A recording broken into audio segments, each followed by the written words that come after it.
Welcome back to my Animal Crossing New Horizons. I'm dear darling, and shall we see what's going on a little island of Fawnhollow today? In a rather late episode, or late, I was going to say rendition is not really the right word, edition of Animal Crossing New Horizons, as I got a little bit distracted with some programming. So we're a bit behind at 8 ball, but that's fine. It's not really a big deal. Didn't need to record much today anyway, because we've, again, got a big backlog. But still, a backlog is a good safety net, and it's always nice to have a good safety net, which is why, you know, get things out prepared, done early when you can, and then if you need to take a day off like this, bada bing, bada boom, here it is. Anyway, hello everyone.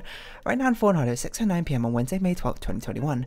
There really isn't anything to speak of today, something. Chatterbox is A as well. I'm feeling a little bit called out right now. In a good way, maybe. Well, to be honest, I'm not really much of a chatterbox in real life, but when I'm by myself, well, look at me go. Just nonsensical, just continuous trains of thought, one after each other, just to fill up the air. But there you go. To my new pal Burrito, this is a new fancy letter backing. Letters are a great medium for messages that sound super awkward in person. Like, I'm really glad I met you, and I think you're a cool person. For that record, I'm telling you that. Not awkwardly, Raymond. We actually need to clear out our thingamajig here. Do we get rid of all of these? Nah. Well, we get rid. Okay. I'll do that, you know, off camera or something if I remember to. If not, then whoops, we're just gonna miss out on some mail every so often, which will be fine. Did it rain yesterday? Oh, it did rain yesterday. Alright, well that's what we're gonna be doing today, is clearing up a lot of our plants. I don't think we need any more black plants, to be honest. I think we probably have enough. I'm looking at it, and there's not too many more spaces. We certainly don't need any more black tulips. Like, maybe we could put one flower here.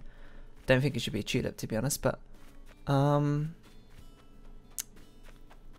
yeah, I mean, I guess what I should do is that I should just move any of the spare black ones we got. I don't know why you're staring at this one, Amelia, but hello. To Mira's Island, but yeah. Oh, I don't mean to talk to you, but hello. Yeah, it's a bit of a late episode. Didn't really do much. I mean, I had done a lot today. I did a lot of programming, data, just mini projects on data science, and data and analysis. The one I'm doing right now is on video game sales and that sort of thing. So I know, obviously something pertaining more to my interests. But anyway, that's not very interesting to you. Excuse me, Joy-Con drift. What will be interesting to you is something I and a group of friends did yesterday. If you keep up with a lot of I suppose recent video game or viral game releases, you might have heard of this game called Gartic Telephone, which I guess I'll put tulips and cosmos here. I'll pump the lady over there. Once this island fills up, I don't know really what I'm going to do, but called Gartic Telephone, and it's a game that I've not seen any YouTubers play before the day before yesterday, but it was a game I heard about because I've seen, like, Joy-Con drift, please, a clip of Louis Pichu playing it with her friends, I think, or something along that ilk, and I was like, oh, I don't know, it just seems like a doodle game. I didn't really think much of it.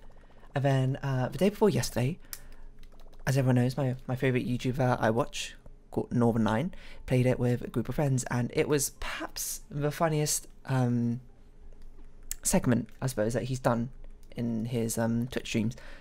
I watched it, and it was actually just like non-stop laughter. It was belly aching laughter. That's how good it was. And I'm not someone who's like got very emotional after that sort of thing. I don't mean to make myself sound like a robot, but more like my emotional expressiveness is quite subdued compared to the average. Not for like any strong reasons, just who I am, I suppose.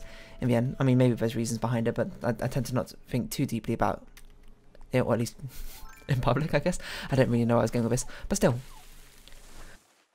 it was literally belly aching. It was sort of a laugh which, like, it hurts to laugh, you know.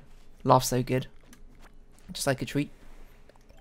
And then I was like, this is incredible. And obviously some of my other friends watched Northern9 as well. Annie brought it up yesterday. He was like, hey, do you want to try that? And I was like, oh my god, yes. I actually completely forgot. I absolutely wanted to play this for people. We should totally give it a go. So there was about, I think, 10 of us or so playing Gartic phone yesterday, and you might be like, hey, what's all this hubbub about Gartic phone? I don't even know what it is anyway. What does Gartic mean? Unfortunately, I can't answer what Gartic means because I literally have no clue. I've never heard of a word before, but I guess it's a word. You know, this is the sort of thing where you just define it. I mean, it might not be a word, but let's see. Gartic. What does Gartic stand for? Gabby. What? How do you use Gartic? Okay, yeah, it's I guess it's just a made-up word. I'm gonna guess it's a portmanteau of Arctic, which is meant to be like artistic, and garish. I don't know. That doesn't really make much sense. Don't think too hard about it.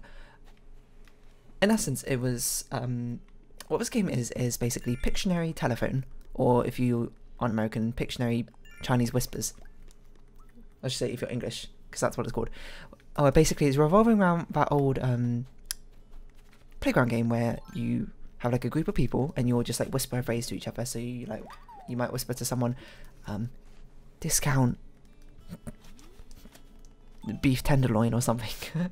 And the next person hears it, but because you're whispering, sometimes it gets a bit mixed up. So then they might be like discount meat tenderloin, and you know, it eventually gets so scrambled as you keep going over and over.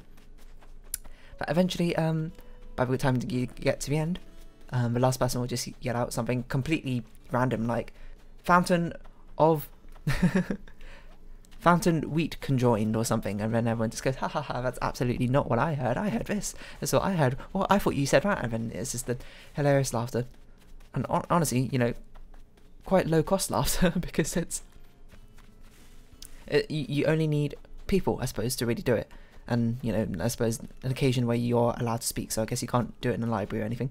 So yeah, it's supposed to have that old game of telephone, or Chinese whispers, as it's called in England, and probably other names in other areas of the world, of which I don't know their names, so that's all you get. But this time, we're Pictionary. Well, combined with Pictionary. I shouldn't really say it's Pictionary, it's more like a drawing version of telephone, because Pictionary kind of, I don't know. So basically what you do is, you start off with a prompt, you type in your prompt, and that gets sent off to someone else, and you receive someone else's prompt. And then you have to draw that prompt using your limited tool set of your computer mouse and whatever tools they give you, which, by the way, the tools they give you in that game is far more advanced than like nearly every other. Hello, Bruce, you're just sleeping, I guess. I won't disturb you. Than every other single drawing-based browser game like Scribbly or Pinterio. There's another one, but I can't remember the other one. And you have to draw that prompt, and then once that time limit's up, it gets sent off to someone else, and then you get someone else's drawing, and you had to guess what their prompt was. And then, you know, that cycle repeats back and forth over and over again until you reach the end. And the best thing about it is it's all simultaneously. It's all being done simultaneously. So if you have 8 players, you have 8 different chains of text and pictures going on. So if you knew what's that website called?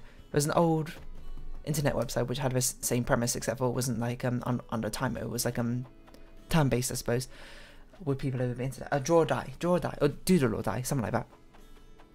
It's basically that concept, except for now you've got a timer. You've got like a 1 minute or so timer to get all your drawings in, and then you get like 20 seconds or so to guess what they drew. And obviously you do it with a group of friends, is the assumption. Yeah, so it gets done back and forth, and since you're doing it all simultaneously, at the end you'll end up with like 8 different conversation threads of with so many flowers and stuff. 8 different threads of drawings and descriptions back and forth. And of course, as the things go, most people, unless you're playing it with a group of artists, are not great at drawing. And even more so if you are decent at drawing. Not many people are experienced drawing with a mouse on a computer, and even if you are, you only have about a minute or so to really create your masterpiece, which leads to hilarious situations and ridiculous misunderstandings, as is the case of Chinese whispers and the usual game of telephone usually come to, you know. Except for this time it's like supremely amplified, because I suppose it's more like a adult version of Chinese whispers, I suppose, in that sort of aspect, because it's not like when you're a kid and you might like, I don't know, at least for us when we played like Chinese whispers and like reception and that sort of thing, obviously it's not really something you play much as an adult. You're just like, oh, let's get everyone around. What do we want to play? Oh, why don't we play some Chinese Whispers? Oh yeah, let's go. People aren't just like, oh man, I can't wait to play some Chinese Whispers with my buddies on a weekend. It's a bit of a rudimentary game, and I suppose this is a sort of way of making it a bit more fanciful for much more general, potentially older audience. And it leads to some fantastically hilarious moments. I won't exactly regale them to you here because obviously these are not because like these are private moments. Oh no, no one can know about these moments between my friends. It's just like it's hard to explain. It's sort of like you had to be there in the moment, because when you see it for the first time and everyone's reaction, everyone's having a great time, everyone's laughing. It's just like, oh my god, the jubilation you feel, it's ecstatic. Grow fruit trees, get fossil assessed, hit rocks. Okay, we can hit rocks, and I guess we'll go catch some fish quickly. We'll go get those fossils assessed and then we'll sell the things because we've really got the one to sell. Grow a fruit tree is fair. We probably shouldn't have sold the coconuts in retrospect, but still. Sorry about that little pause. Let's keep going. What was I saying? Oh, let's go catch some fish and then we'll plant a fruit tree. Yeah, so Do or Die was a really cool old website which had that same premise where you go back and forth with prompts on the internet and that sort of thing, and you know, there's a lot of good artists on there which I like to watch. I never participated in it myself. Oh, we didn't sell the coconuts. We're so smart.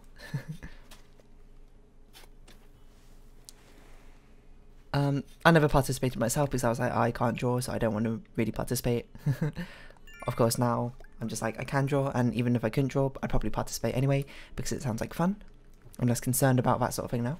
But yeah, it's a hilarious time, and you might be listening and being like, I don't get what's so funny about it, but if you can wrangle up a group of friends to give it a go, it's an absolutely spectacular time. We actually should hit these rocks fully, now I think about it, because we need to farm out some golden nuggets again. We'll just sell everything because we don't need any of these resources anymore. It's just, I'm not sure, I suppose it's a way of making the concept of miscommunication hilarious and fun, I suppose. Fun for all the family. Fun for all the families is a little bit extreme, but you hopefully get what I mean when I say that. We shouldn't farm all these rocks. We might get that mission again. That's a good point. Fun for all the family. Because, I mean, I guess that's the whole premise of what telephone... I'm sorry, I'm sorry if you're getting confused and we constantly going back between telephone and Chinese Whispers. But, that's the concept of what Chinese Whispers is based off. Just like, the idea of miscommunication, because you're... In the case of Chinese Whispers, is you're trying to be quiet, you know? And, you know, because people... No, my fishing rod! I didn't realise it needed to be customised again. Okay, let's go buy another one. Western Starstone? We know this is a gravestone.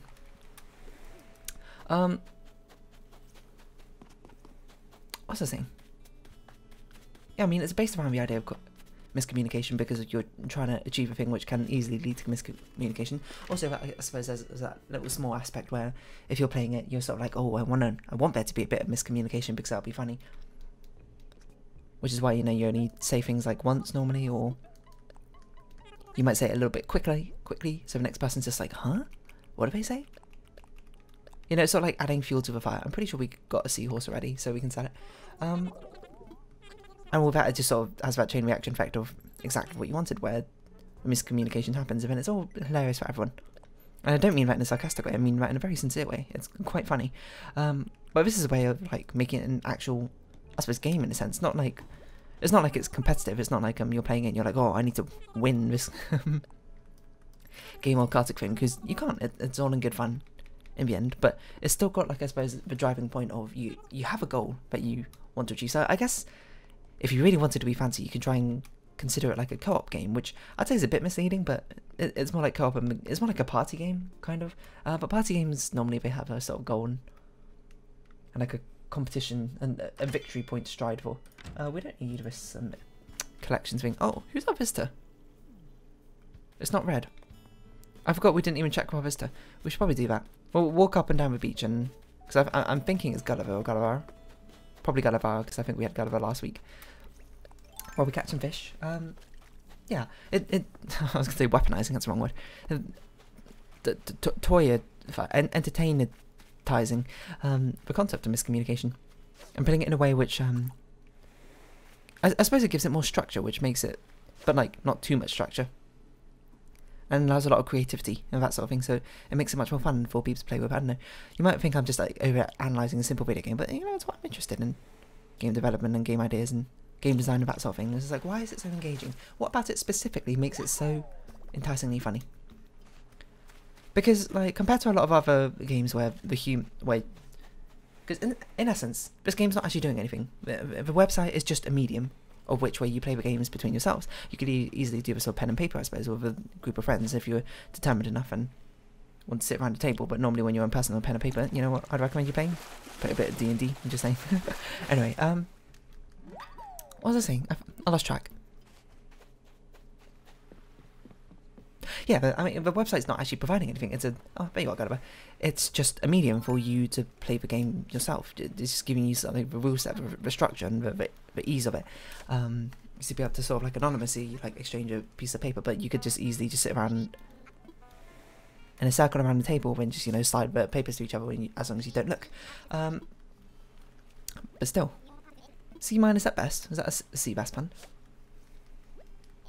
I think it's different from a lot of games where you play them by yourself, where the entire human entertainment is derived from your group and your group alone, which can lead to situations in the past and previous ones where sometimes the games can be sort of hit-miss depending on your friend group. Things like Quiplash, it's really entertaining to watch some comedy stream, I should say comedy streamers, but variety streamers play it, and it's sometimes okay with your group of friends depending on how it goes, but I find a lot of the time with your group of friends it just delves into just inside memes, and you know, if you don't have a whole audience voting, it's not really I don't know how to put this politely. It's sort of like it requires your friend group to be all funny and, you know, not to be self-depreciating. I don't think myself as that extremely witty and one-liners, that sort of thing. There's a reason I'm not a comedian. And I do data and drawing instead. But yeah, so a game like Quiplash is entirely based on your friend circle. How funny is your friend circle? If they're really funny and entertaining, you're gonna have a laugh. If they're like alright, or they're like you got inside jokes and that sort of thing, you'll probably have a great time nonetheless. But the problem is, if you're playing with like a group of strangers you don't know so well, it's a lot harder to sort of get across, because unless you're a comedic genius or that sort of thing, you don't have those inside jokes and shared bonds to really allow the comedy to shine in that sort of game. Not necessarily a bad thing or a flaw of the game, it's just how it is, I suppose. And you know, your mileage may vary depending on your circle of friends and, you know, who you are as a person and what you find funny, I suppose. But that's sort of just been my experience of it, where with those Jackbox games, especially if it's humour derived from the friend group, sometimes they can be a bit hit and miss. Some are good, some are bad. You know, it's just it sort of just depends, and it changes from the group dynamic. But this one seems to be very all-encompassing, especially for a game where all the humour is derived from the friend group itself. But I suppose it's because the way the game is played, rather than being solely forced on you yourself creatively coming up with like a joke or a punchline or something of that ilk, of trying to create the humour yourself, the humour sort of comes a bit more organically and naturally, because you don't have to like think of a punchline. You don't have to look at someone's guess and be like, oh, what's like a funny caption I can put to this. It's just sort of like the fact that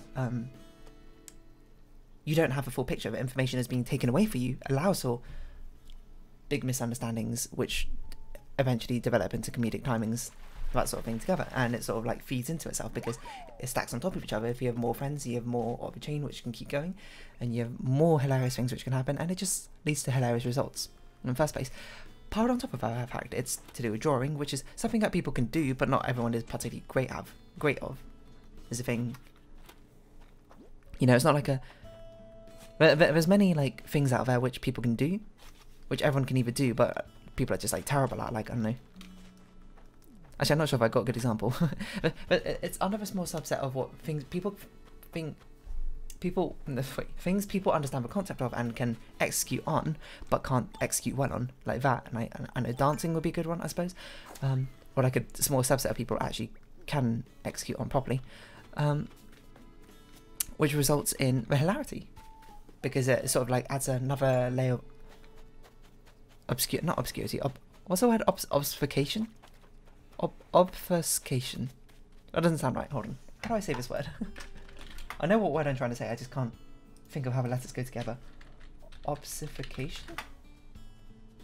Obfuscation. Obfuscation. I don't know if that's actually how you said it.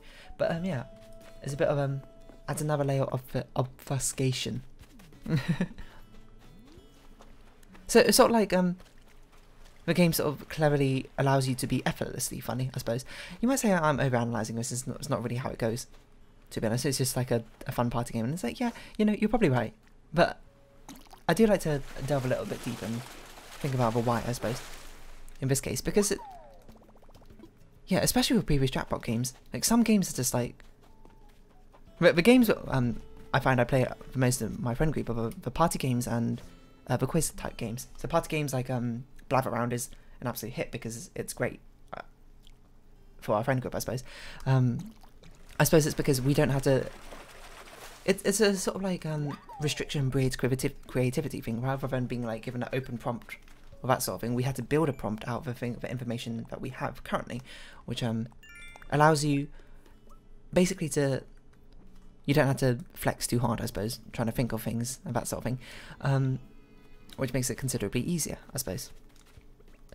But I suppose that's not really a comedy-based game. That's sort of like just a general entertainment thing. It's entertaining because it's fun to play, rather than entertaining because it's funny. But the humour-based games, we don't play too much. We played a decent amount of Drawful, which I think is under the same lines. That Gartic phone. It's quite good, and like we played Quiplash a few times, but it sort of just ended up being like, man, we just repeat the same joke over and over again, and some of them aren't all that hilarious. But it's fun to play every once in a while. Don't get me wrong. Don't make me be like, oh man, I'm like the judger of all comedy, and because we don't quite hit this level of comedy, I think we'll never play this game. No, we do play it.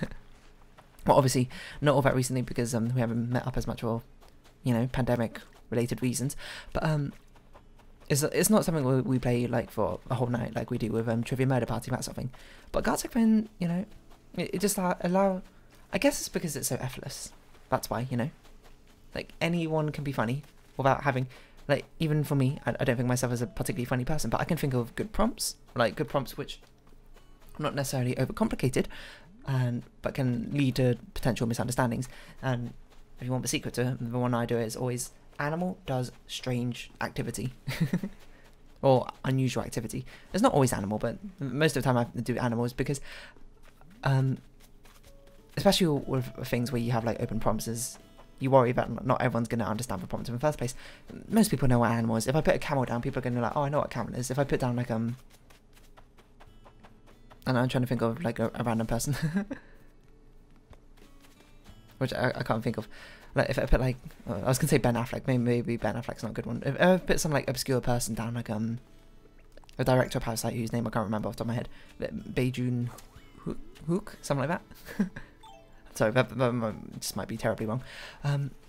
Some people might just be like, I don't know who that is, and thus I can't really, you know, like do anything with this. I just had to randomly guess. It's like, oh, it's a Korean name, so it's probably a Korean person, but I don't really know how to represent that. Well, animals have like very distinctive shapes and that sort of thing. So like, camel will be like, okay, got to make sure I get 4 legs and a hump in there, and it'll be like, boom, or a hump or 2 humps, I suppose, depending on the type of camel. It's easy to break down, and then, you know, performing an activity which an animal can't usually do allows for rife creativity and misunderstanding, because it's sort of like hard to represent and hard to draw in certain aspects, and then, you know, from there it just evolves, because also some people, it's difficult to draw animals entirely correctly, especially if you're not practiced in drawing them and that sort of thing, so that leads to more understandings, and, you know, it feels a lot more natural rather than trying to force anything. See, that's why I choose that. But, you know, anything can work, really. And it's fun, you get your own lot of metas developing. Although maybe I'm just saying this because it was in the sort of honeymoon period. Okay, I thought I sold the fossils and I was about to go like, no. Yeah, we're sort of like in the honeymoon period where, you know, the game hasn't like worn out its welcome yet, so we're still loving it while we're playing it. But entirely possible that later on we're just like, ugh, not this game again. As I sort of think, like, I'm almost scared. This game is too funny. This game is too good. Like that people want to play it all the time, and then if you play it something too much, you kind of loses its charm and that sort of thing. especially with these, like, it's both simultaneously got replayability and doesn't have replayability. It's got replayability in the sense that it's different every time. Like, it's complete, like, the different scenarios every single time because they're all created by you. But it's also not got much replayability because the mechanics are the same every single time. You know, it's got a fantastic backbone. Don't get me wrong, but like it can get old. It's not evolving, I suppose, like some other games might be. Like, if you played like a long single player campaign game that evolves all the time as new stories and stuff keep coming in, so you've got something to keep having you engage. But it's not trying to do that, so, you know, it's a sort of a nullified criticism of it in the end. Anyway, what's my point? The point is, it's a fantastic game. It's, so far at least, it's supremely fun. I love playing it, and next time we play it again, it will hopefully also be equally fun. If it's not, then, you know, so be it. Yeah, it's just like, I guess it's such a simple concept because this is something similar to games I played before back in primary school. It's not something you really do so much in secondary school. I'm not sure if I played quite this television game because often drawing games tend to be a bit more of a nuisance to play in real life when you get the opportunities to play something like Chinese Whispers or like I Spy, for example, on a car trip. You know, it literally requires basically nothing. You just require yourself and then, I suppose, an environment to be in which has things. So it's quite, you know, easy to do. But when you're in those sort of situations, like on car trips or like whatever, without any technology, etc., etc., if you want to be boomer about it, sorry, that's a bit rude. You probably don't want to necessarily pull out like a pen, like 8 pieces of pen and paper, and be like, all right, everyone, is like, you know, let's do this X, Y, Z, blah blah blah blah blah, because it's a bit of a nuisance. So you sort of just do whatever. It's not often you get that sort of like nice medium of not having enough things, thus you need a simple game to keep you entertained, but having too much of the game being too much effort to quite play it in the first place, if that makes sense. I'm not sure if that made any sense. It made sense to me, kind of. I'm just like, is the game too much of a nuisance to play right now? And basically, for those sort of Pictionary style games, a lot of times it kind of is. There's not many, like, I don't know, I guess a dinner party or that sort of thing, and everyone's had like a glass of wine or something, maybe you'll play it or that sort of thing. There's not many opportunities where, not that it's suitable to play, but you choose to play it, I suppose. I don't remember what my point was, or how it's related to Gartic Phone, apart from it being a drawing game. I know. It's just nice. It's a good concept for a party game. It's not like the most original thing in the world, because it's definitely something that's been done before. See Doodle or Die, circa whatever years it was popular, 2016, maybe. I don't know if it's still going on. I mean, that's kind of been, people don't really do that anymore. I guess the only big like art game that happens is on July, Art Fight. That's super fun, by the way.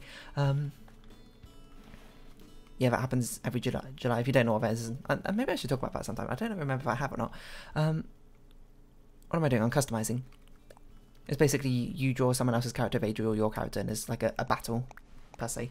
And look into it if you want. Starts in a month and a half, I guess. Yes, definitely customize our shovel because we used it quite a lot.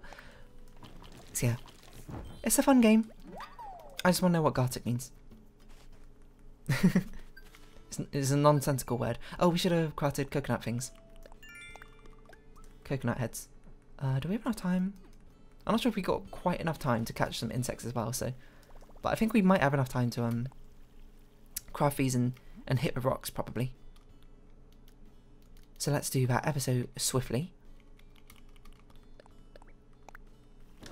And we don't know everything we need to do today, right? Yeah, we checked the Nickmar terminal, we had our visitor, it was Gulliver, sorry. Yeah, talked about Gartic Phone for about half an hour. It's cool, it's fun. It's new, it's hip. It's Mega Mouth to a max. Mega Mouth. Sorry. Mega Mouth candy spray. Is that still a thing? I don't know if it's a thing anymore. Anyway, yeah. And if you don't want to play it yourself, we can definitely do the talking to people. I think we'll run into 3 people on the way there. definitely watch Northern Lion play it with his group of friends. It's very funny. Your friend Rach? Oh, that's not Vivian's voice. Your friend Rach, the one who visited the other day from Camor? You two must be dear friends. I mean, why else would we come all that way for a visit? Well, I do hope we come again, sweetheart. Perhaps you will, perhaps you won't. Who knows? Spooky or ominous. Perhaps a bit more imposing than I meant. I hear you, Amelia. There you are, Raymond. Power meditation. That is actually new dialogue. I don't think we've ran into that before. Why didn't Amelia have a dialogue being like I was singing right at this very moment? Why have you interrupted me? Anyway, what's my point? I don't know if I had a point. Yeah, let's hit some rocks and I'll sell the stuff off camera. I need to count my mailbox as well, I forgot. Yeah, it's just supremely cool. Cool concept, good execution, good job developers or whoever made it. You've probably seen streamers play it. Or maybe not anymore, it might be a bit old school now, but yeah, I fully support it. Any drawing based games. If you ask now, I did not use my tablet when I played with my friends. Because, I don't know, there's actually a really good point that I wanted to bring up that Ali said. It was like, it's really good when you have a mix of people who are not great at drawing and people who are good at drawing. Because it's sort of like, the fluctuations of the pictures adds another layer of hilarity to it, I suppose. And best part is, it's not at anyone, or it's not really at anyone's expense. Or at least not harshly so. But anyway, I don't know, maybe we'll play again at some point. I do keep you posted. It's kind of hard to talk about because it's sort of like I mean, there's a really nice feature of it where you can download GIFs of a chain of text and pictures as they happen. But you know, I've got them all saved on my thing. But it's sort of like you had to be there sort of moment. But anyway, if you have been watching, thank you very much. It's been Animal Crossing New Horizons. I've been Dear Darling. Likes, comments, subscription, shares are greatly appreciated. Links down below. I hope we can see each other again. But for now, it's our farewell. So until next time, bye bye for now. Forgot my outro there for a second.